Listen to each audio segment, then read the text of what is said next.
بسم الله الرحمن الرحيم كل نفس ذائقة الموت ثم إلينا ترجعون والذين آمنوا وعملوا الصالحات لنبوئنهم من الجنة غرفا تجري من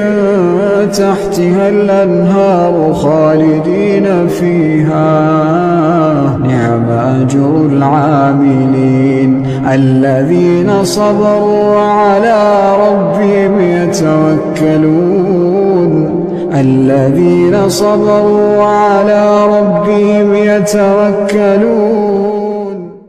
اللهم صل وسلم على نبينا محمد